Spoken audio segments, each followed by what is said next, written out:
Olá, eu me chamo Júlia Ramos de Oliveira e hoje eu vim apresentar o nosso trabalho sobre a análise de fluorescência da clorofila A em diferentes variedades de shiso. Para uma melhor dinâmica de apresentação, o trabalho foi dividido em 4 partes, sendo elas introdução, material e métodos, resultados e discussão e conclusão. De nome científico Perilla frutensis, o shiso é uma erva medicinal anual originária da Ásia, pertencente à família Lamiaceae. Essa espécie possui 2 variedades mais comumente cultivadas, sendo elas a verde e a roxa, que diferenciam-se através dos seus constituintes químicos de produtos secundários. A coloração da variedade roxa deve-se a uma maior quantidade de antocianina, enquanto na variedade verde foram detectados níveis vestigiais de antocianinas. Estudos acerca de seus compostos foram realizados para maior entendimento de suas propriedades fitoterápicas. A presença de biocomponentes como o ácido rosmarínico, o ácido linoleico e flavonoides proporcionam atividades antimicrobianas, antialérgicas, anti-inflamatórias, antivirais e antioxidantes. Além de seu uso terapêutico, o shiso é fortemente utilizado na culinária oriental em diversos pratos. No Japão, acredita-se que o shiso inibe os princípios tóxicos de crustáceos e outros frutos do mar, tornando-se um ingrediente essencial na preparação desses pratos. Além disso, as sementes de shiso são compostas por proteínas, fibras e óleos, sendo uma grande fonte de ômega 3, o que a torna um alimento nutricionalmente completo. As diversas aplicações do shiso conferem um grande potencial econômico a ser explorado. Atualmente, no Brasil, o seu cultivo é restringido à cidade de Mogi das Cruzes, no estado de São Paulo, que possui colônias asiáticas. Assim, as pesquisas acerca das condições ideais de cultivo no clima brasileiro ainda são incipientes. O presente trabalho teve como objetivo comparar a atividade fotoquímica de 2 variedades de shiso quando cultivadas em região tropical do país, através da análise de fluorescência da clorofila A, de forma a contribuir com informações para o cultivo dessa espécie em território brasileiro. O experimento foi conduzido em área experimental pertencente ao programa fitoterápico Farmácia Viva da Universidade Federal Fluminense, em casa de vegetação, no campus do Gragoatá, em Niterói, Rio de Janeiro. As plantas de shiso utilizadas foram transplantadas 35 dias após a sua semeadura, para vasos de 4 litros contendo substrato terra vegetal. Posteriormente, os vasos foram alocados de maneira casualizada em casas de vegetação com 70% de sombreamento e plástico, recebendo em média 100 ml de irrigação cada um até o final do experimento. A condução do experimento deu-se de novembro de 2021 a janeiro de 2022, compreendendo o período da estação primavera-verão.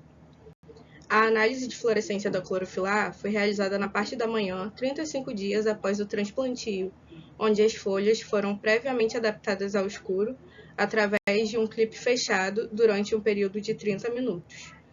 Para isso, utilizou-se um fluorômetro portátil, modelo Handpeia. De acordo com os dados obtidos através da análise de fluorescência da clorofila A, foi possível observar a variação na cadeia de transporte de elétrons de acordo com a variedade de shiso, sendo a variedade roxa utilizada para normalização como controle, tendo em vista que é a mais utilizada para comercialização. A razão entre a fluorescência variável e a fluorescência mínima da variedade verde expressou um índice inferior quando comparado ao controle, indicando baixo rendimento efetivo de conversão da energia fotoquímica e ineficiência do fotossistema 2, reduzindo a eficiência do processo fotossintético. No que se refere aos parâmetros EGIP, a fluorescência variável relativa no passo J apresentou maior índice que o controle, o que mostra maior eficiência do intersistema, ou seja, no transporte de elétrons entre o fotossistema 2 e 1. Já a fluorescência variável relativa no passo I manteve-se a nível de controle. Com relação aos rendimentos e razões de fluxo, o rendimento quântico máximo fotoquímico primário do shiso verde manteve-se a nível de controle. A probabilidade de que um Weston capturado em mover um elétron na cadeia de transporte de elétrons após QA para a variedade verde manteve-se abaixo do normalizado. O rendimento quântico de transportes de elétrons de QA para o intersistema de receptores de elétrons também manteve-se abaixo do normalizado, o que também demonstra falta de eficiência do fotossistema 2. O rendimento quântico de redução dos aceptores finais de elétrons do fotossistema 1 por fóton absorvido e a eficiência com que um elétron pode se mover dos aceptores de elétrons do intersistema reduzidos para os aceptores finais de elétrons do fotossistema 1 do xisto verde apresentaram um índice superior ao normalizado, comprovando a eficácia do transporte de elétrons entre os dois fotossistemas.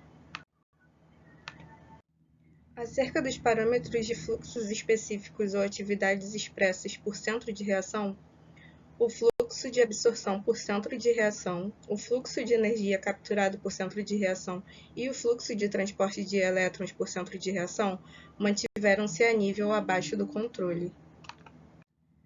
Já a dissipação de energia por centro de reação manteve-se a nível normalizado. O fluxo específico de elétrons com capacidade de reduzir os aceptores finais de elétrons na porção aceptora de elétrons do fotossistema 1, o centro de reação ativo, manteve-se a nível de controle. Apesar da baixa absorção de energia e baixo transporte de elétrons, há ausência de dissipação, e com isso a normalização desse parâmetro infere a eficácia da redução e a produção do NADPH. A produção do NADPH é de extrema importância no processo fotossintético, pois são cofatores intermediários energéticos, agentes da fixação do gás carbônico em hidratos de carbono.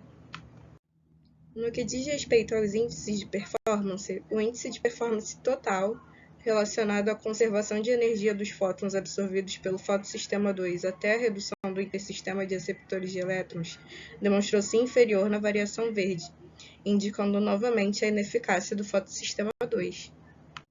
O índice de performance total, medindo a performance até os aceptores finais de elétrons do fotossistema 1, expressou o índice superior ao controle, mostrando boa performance e principalmente contribuindo a esse fato a melhor atividade relacionada aos parâmetros envolvidos com o fotossistema 1. Quando cultivadas em região de clima tropical, as duas variedades de xisto respondem de forma diferenciada quanto à atividade fotoquímica, pois os parâmetros da fluorescência da clorofila evidenciaram uma melhor atividade fotoquímica para a variedade verde, somente quando relacionadas às reações envolvidas ao fotossistema 1, quando comparados aos parâmetros do fotossistema 2. O transporte de elétrons foi afetado na variedade verde, porém não teve maior dissipação de energia, o que demonstra que a perda de energia não foi relacionada ao processo de perda por calor, e sim ao longo da cadeia de transporte de elétrons saindo do fotossistema 2. Essas alterações não perturbam de modo efetivo a cadeia de transporte de elétrons, podendo ser cultivadas tais espécies nessas condições tropicais de cultivo realizado nesse trabalho.